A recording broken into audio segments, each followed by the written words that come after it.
Vishwanath Chakravarti Thakur, who says that the active principle of spiritual life is the satisfaction of the spiritual master. So whatever we do, we have to satisfy the spiritual master. That means one has to become initiated by a spiritual master and serve the spiritual master. And in that way, receive knowledge. He used to debate everyone he met on all sorts of subjects. All sorts of subjects. Everyone on everything. Huh? Everyone on everything. Yeah. No one could argue. No one who argued with him was ever able to defeat him. Oh, would that have been fun to say? I mean, just as Sri Chaitanya Mahaprabhu had defeated a great scholar, Keshav Kashmiri, at a young age, so similarly Bimal Prasad once, during his later college days, debated a scholar named Panchanan Sahityacharya. Panchanan Sahityacharya? Could that be a name? The disciple of Vasudev Shastri, a very famous professor at that time on topics of astrological calculation. The debate was held in the home of Sri Rajendra Chandra Shastri, and judged by him as well. After some discussion, that scholar had to accept defeat. In fact, the scholar became so mortified that he could not check the calls of nature.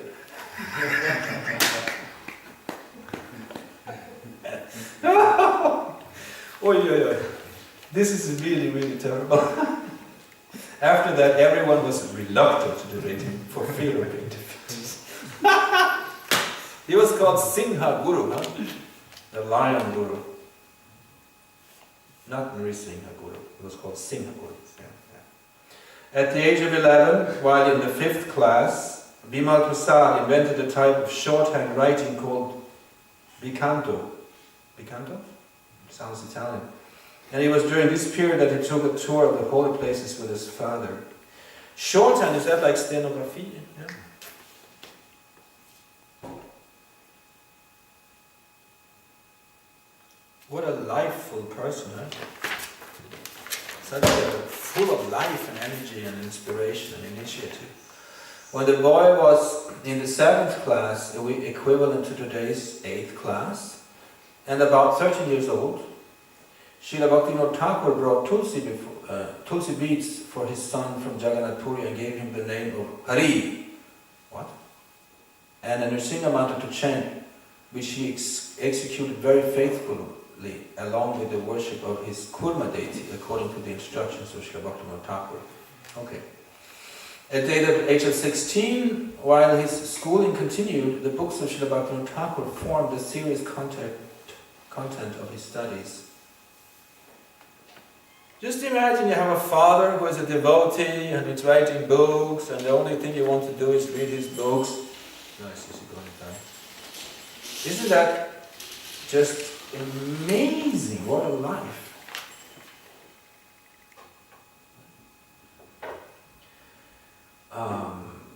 He also began writing books on astrology, and during this time he formed the Chirakumar Sabha, or the August Assembly, amongst his friends, with whom he met regularly at Calcutta's Beedon Square. They used to discuss topics related to religion, and the members were required to take a vow of celibacy.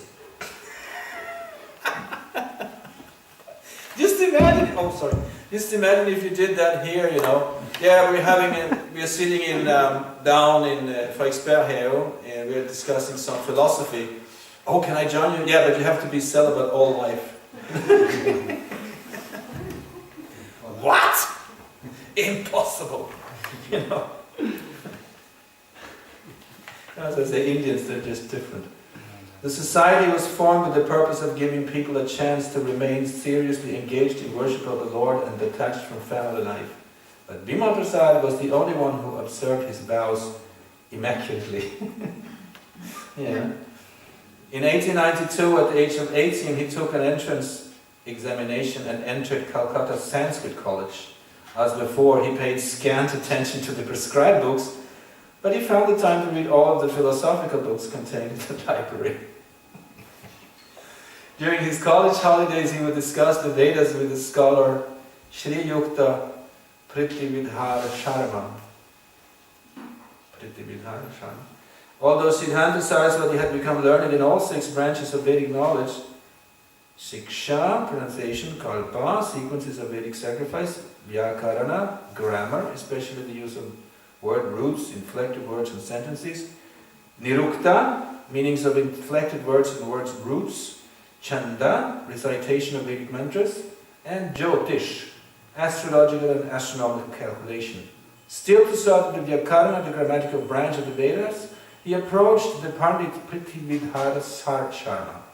The Pandit praised him for his achievements and encouraged him to study the Siddhanta Kaumudi throughout his life. Siddhanta Sarasvati replied, "My life is for the single-minded cultivation of the teachings of Sri Chaitanya, not for the cultivation of grammar.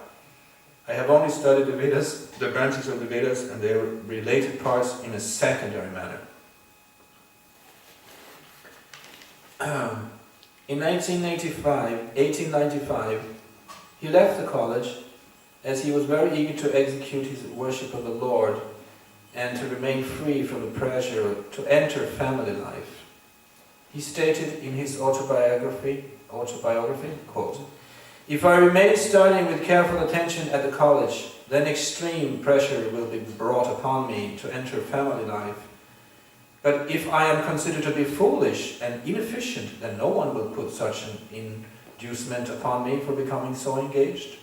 By this consideration I left the Sanskrit college and, in order to maintain my life for the service of Hari, I was desirous of getting an honest occupation which I could perform with the intention of earning a humble income."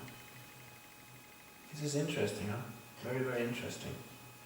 He wanted to avoid the pressure of family life, so he did like Jad Bharat. Became a little... Because, as I understand from also other stories, he was a bit of a... Also as a transcendentalist, he was sometimes regarded as a bit of an eccentric. A little bit transcendental, so to speak. So, he did that because he didn't want to get married. Same as Jad Bharat, he didn't want to get entangled in the material life, so he acted like a fool. And he was thought to be a fool, until of course he met Maharaj Rahugan, who became very, very aware that he had offended a very great soul and became extremely afraid. He said, "I don't fear Shiva's trident, I don't fear earthquakes, I don't fear death or anything, but I fear having offended a Brahmin." So he was intelligent enough to know that. But sometimes devotees, they act a little bit, as if they're a little bit innocent or naive, but they're not. Devotees are not. They're humble. They don't want to become recognized as big persons. They don't want to have this attention of being worshipped because it's dangerous. Once you become worshipped, for your advancement, then the risk is that you start thinking that you're great. And the false ego comes back and disturbs, and then again you fall down from a position. So a transcendentalist, he's not so, a devotee is not so eager to have big following because it's dangerous. As a service to a spiritual master, he must do it, but he's not so eager to become entangled, as we see. We have 20 minutes left before 7, so I thought of reading a little bit from the end of the book. This is a big book, but since this is Maharaj's Disappearance Day, read from the final days. But before that, just before the final days, there is in the previous chapter something interesting I thought I would read. This is from 1935. He left the planet in 1st of January 1937, New Year. So it was just 2 years before he left his body. But there's something interesting for me here. In June 1935, he broadcast for perhaps the first time by radio Harinam Sankirtan from the Indian Broadcasting Service Center in Calcutta. I didn't know that. Did you know that? This led to regular Sunday broadcasts of various Gaudiya functions, like live broadcasts of Sankirtan and Bhajan from different parts of Calcutta, the Janmashtami celebration, Nand Utsav, Radhashtami, and the appearance celebration of Srila Bhaktivinoda Thakur. That's interesting. So, he authorized the radio, yes? My spiritual master said these are recorded, and he said if someone would try to get the copies of that, we can hear his voice at least. Oh my God. Because this recorded and is still there. They still have it in the archive? Oh my My God. spiritual master said like this. We should get it. Somebody who is in India should get that.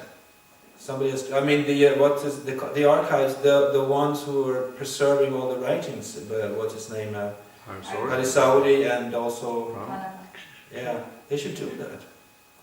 As far out, you can actually hear his voice. And now maybe you know that I have on the computer just USB and that's it. I didn't hear.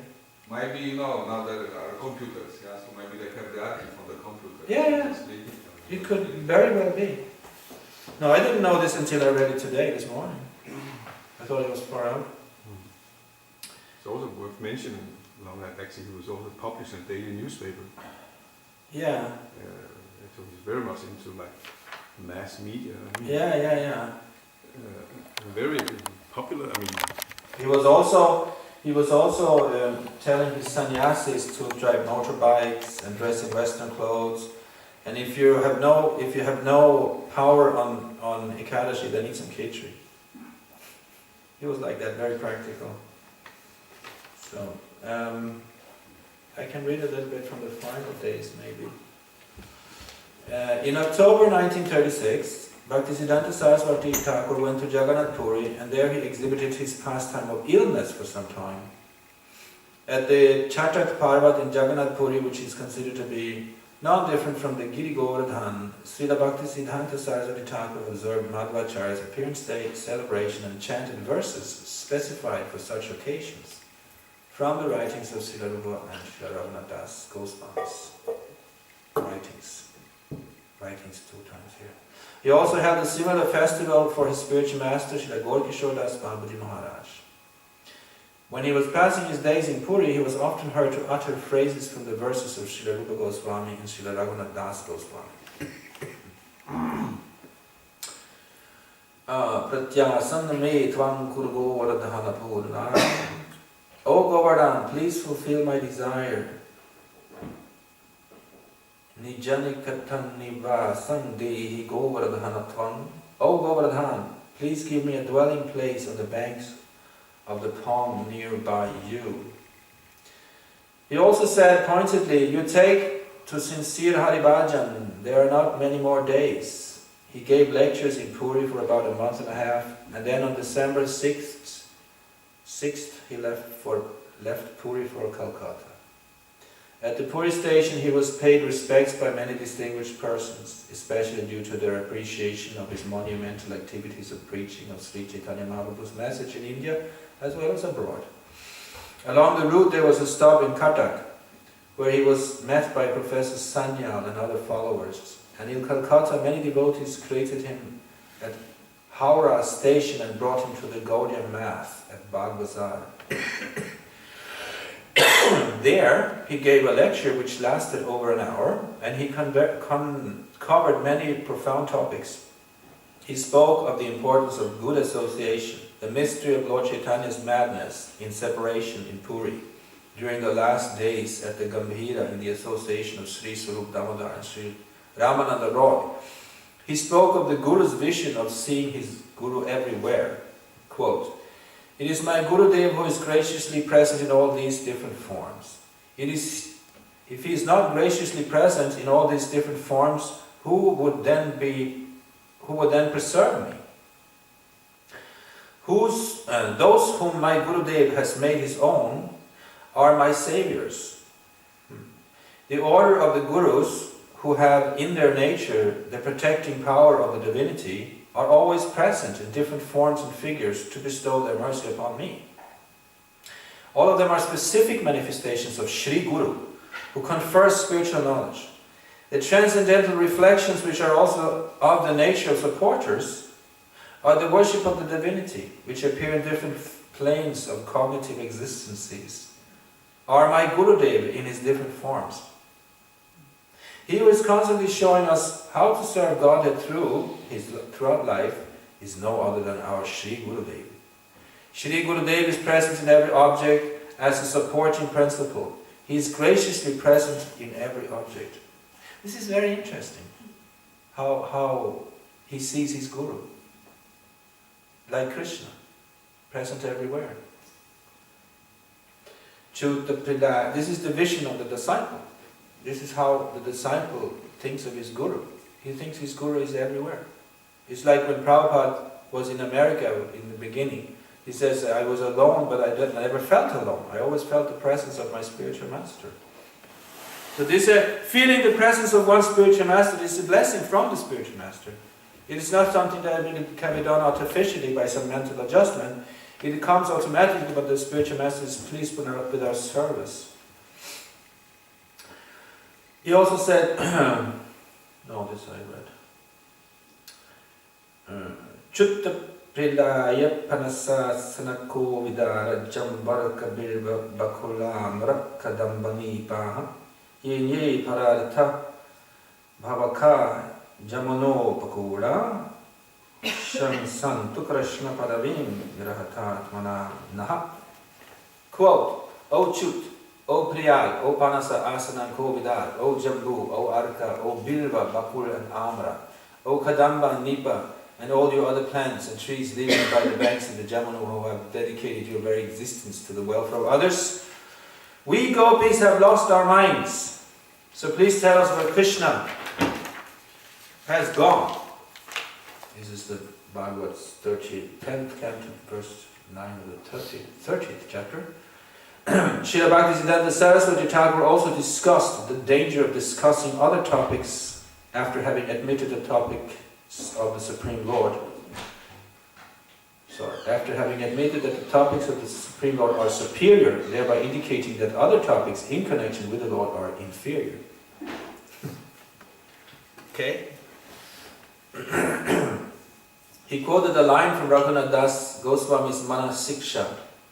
Sada dambhang hitva, always give up pride. Sada dambhang hitva. Okay? Sada always, dambhang, pride, hitva, give up. Always give up pride. He discussed the necessity of being careful about offenses to Vaishnavas, especially in connection to the Brahmanda Brahmita verse from the Chaitanya Charitamrita, particularly describing the dangerous creepers of adoration, profit and distinction.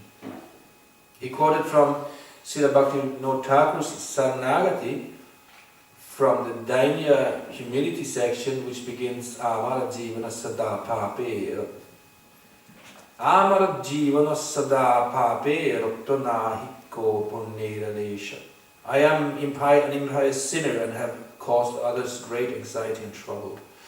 In which Srila Bhaktivinoda Thakur feels himself to be a grossly sinful materialistic person. The translation, which perfectly describes the life of an envious materialist, serves to instruct us what qualities must be overcome in our endeavor for self-realization, and which is self-realization in his humility feels that he still possesses. You will see the devotees that are writing about themselves, even though they are completely pure, they will feel low. A devotee, he knows that he's very small, like an atom. So it's natural for a devotee to feel low and present himself as such. As the pure devotee, he never feels himself pure. Even Lord Shiva and Lord Brahma, they feel sometimes that they need to purify themselves by taking part in the kirtan of Lord Chaitanya Mahaprabhu, actually. So it is very good to study the pure devotees to see how they present themselves in front of others, in front of the Lord, in front of other Vaishnavas. And here's an example of that. I am an impious sinner and have caused others great anxiety and trouble. Yeah? This is what the pure devotees feel about themselves. Usually we say, I never did any harm to anyone. You cannot blame me for anything. I'm trying my best. No. Yeah, that's the materialist. The devotee thinks, I am an impious sinner and have caused others great anxiety and trouble. I have never hesitated to perform sinful acts for my own enjoyment. devoid of all compassion, concerned only with my own selfish interests. I am remorseful, seeing others happy. I am a perpetual liar, and the misery of others is a source of great pleasure for me. This is Bhaktivinoda Thakur.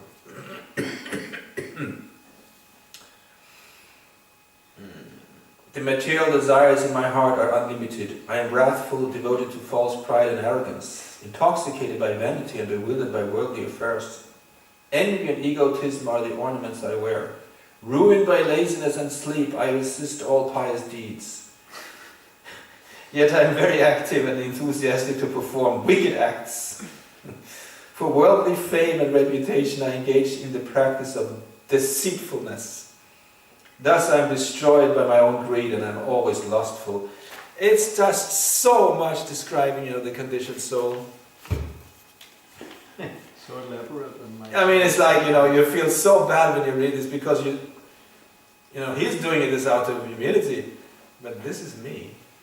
This is not, this is actually, my God, look at this. This is all a description of, what's in my heart. I am... For worldly fame and reputation, I engage in the practice of deceitfulness. Thus I am destroyed by my own greed, and I am always lustful. A vile, wicked man such as this, rejected by godly people, is a constant offender. I am such a person, devoid of all good works, forever inclined toward evil, worn out and wasted by various miseries. Now in old age, deprived of all means of success, humbled and poor, Bhaktivinoda submits his tale of grief at the feet of the Supreme Lord.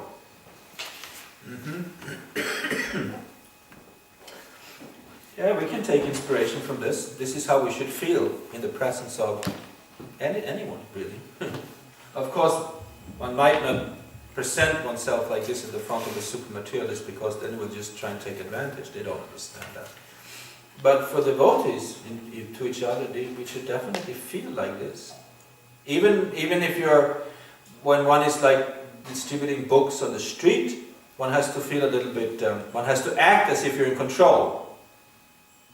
You stop, here's a book for you, this is very good, pay this, thank you very much, next. So you have to be like an authority, It depends on what style you use when you distribute books, I guess. But in order to get to call people, you have to be a little bit, you have to control them. So, but inside we know that we're not the controllers. One should act externally as if one is a controller, but internally knowing that no, it's all Krishna acting. So, yeah, it's very good to study this one, to become humble. I don't have time to read all this. But I guess we can just devote the last 5 minutes to comments or questions, or there's so much to read about Bhakisiddhana Sarasvati, it's unlimited. There's no way I can, and I don't know so much about him either, because I'm terrible at studying these kind of things. So I have to read. But if anybody else has some comment or something that needs to be said today that I did not say, please, yeah? I just heard a lecture the other day where one sannyasi in ISKCON, he mentioned that sometimes devotees, they have a sentiment saying that, well, I might not go back in this lifetime, but then I can just stay here and preach a little longer. And this Swami, he made the point that, no, you go back to Godhead, and then you become perfect and fixed up, and then if you still want to preach, then you come back, but then you do it as an acharya. Yeah. So I thought that was quite a good point, like seeing how like the preparation of Bhakisiddhana Sarasvati Maharaj in his childhood and youth. Yeah. He definitely came as an acharya. He did not come forced by the modes of nature. Also, like Krishna is not forced when he comes. Krishna, when he takes a form to show himself to the material eyes, it's not that he has to accept the material form. He's not bounded by the laws of karma due to the previous karma to take a form. And when he does take a form, it's a spiritual form. When the acharya comes, he's also not coming forced by karma. He's coming on the order of the Lord. So his birth is different, and his childhood will be very different from ordinary children. But not so much different that it will like cause a complete, revolution of the whole Earth planet. That would, just not work. So it's a little hidden also. It's a little bit hidden because after all, if he came in a shape as big as, Lord Shiva, who's as big as Yulan, I read in the 5th canto. The size of Lord Shiva is the size of Yulan approximately.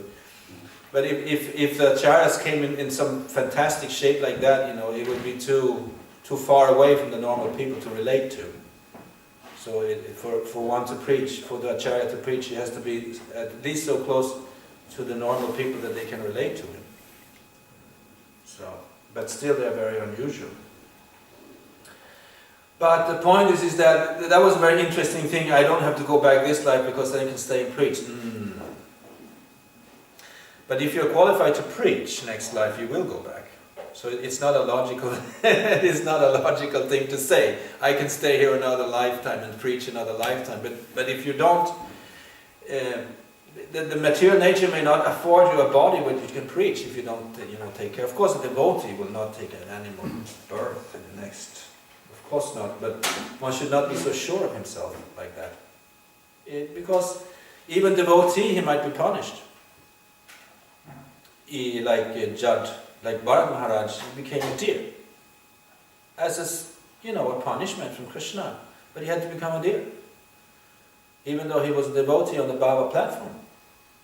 So, better to become perfect in this life. And you will, when you read Srila Prabhupada's books, and also if you read on a day such as today, Appearance and Disappearance, we are allowed to study,